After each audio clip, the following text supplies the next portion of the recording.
Hi, my name's Chris, and this is my story. I had a 23-year battle with the condition ME. ME stands for myalgic encephalomyelitis.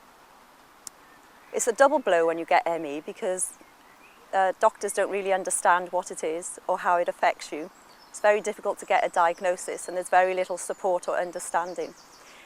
The condition is documented by the World Health Organization as an illness with a physical cause. It's a neurological condition, but despite this fact, it's still very difficult to access help and support.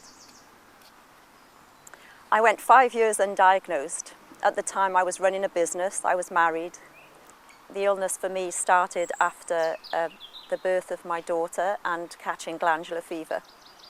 I just ceased to function on every level. After the 5 years, I collapsed to the floor one day and my life came to a standstill. I had to give up my business. I lost my home, I became homeless, lost my marriage and was left a single mum with 2 small children and incapacitated and dependent on carers. And the illness kind of started a journey for me. I started to search and I just knew there had to be more to life than this. This wasn't even, it wasn't living, it was just existing. I was in constant pain, had memory loss. I couldn't function. It was like struggling to function through a haze. I was ashamed. I was ashamed to be sick and unable. And so, as I was wondering how I'm going to get the children to school, a lady knocked on my door and said, "Can I take your children to school?" And she did this every day. She didn't know my situation. Years later, I found out that she was a Christian. So God started to put Christian people around me. When I was homeless, I got rehoused to North Cardiff. And so I just really started searching about the meaning of life, I guess, and answers to why I was so sick, why I was in so much pain. A lot of the places I realised were not good places, but I didn't know that at the time. And some of them would help temporarily, but then things would get worse. I went into a building there, the community centre church, and I just felt a presence there and I thought, this is what I'm looking for, but I still didn't know what that was. But I knew in my heart that that was it. So I saw an alpha course.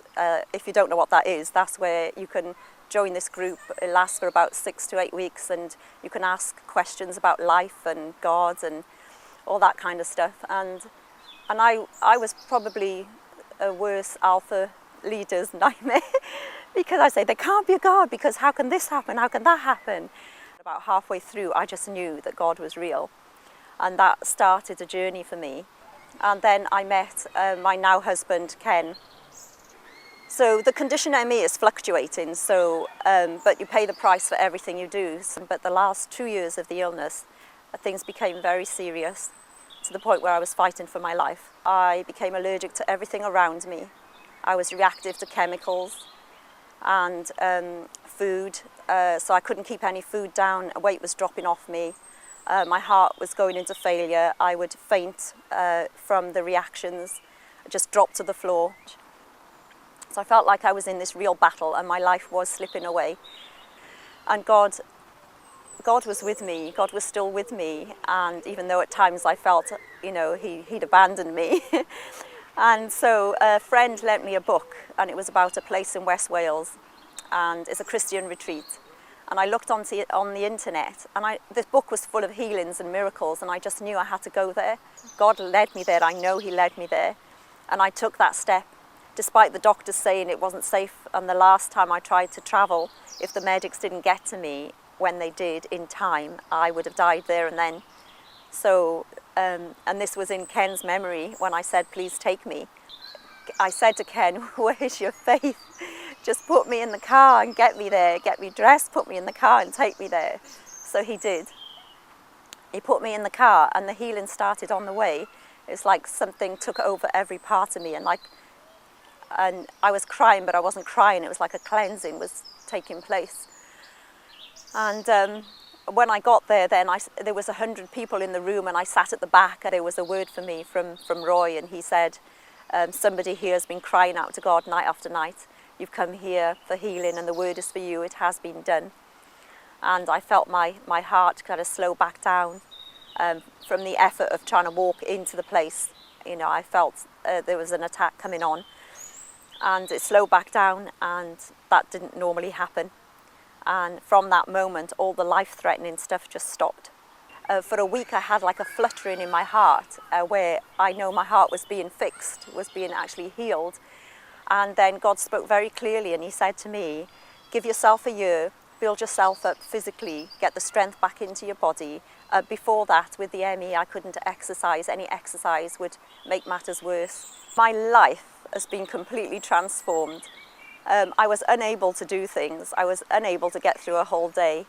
I came back that night and slept for the first time. In the morning, I put my shoes on and I walked for the first time. I was singing, dancing, just able to do. When I was unwell, I wrote a list of all the things I was going to do when I got better, and I've now ticked off that list. Travelling, I couldn't travel, I couldn't sit in the car, I would be so unwell. I can eat anything, anything, without being doubled up in pain and being sick, and just the joy of life and breathing and sleeping, and not to be in pain anymore. Just, I used to be screaming in pain at night with muscle spasms, and I couldn't take anything. I'd just be screaming because there's nothing else I could do to cope. And now to just be pain-free and free, just free to live and to laugh and to dance, and to just the joy of being able to do everyday things that most of us take for granted. I think God kind of used my personality, because whenever I discovered something that helped me, I just wanted to share it with everybody. Whether that was a natural therapy or a herbal thing or whatever. So obviously when God did this to me, for me, you know, and I'm just like anybody else, he wants this for everybody, and he's really put a passion for me to see other people healed.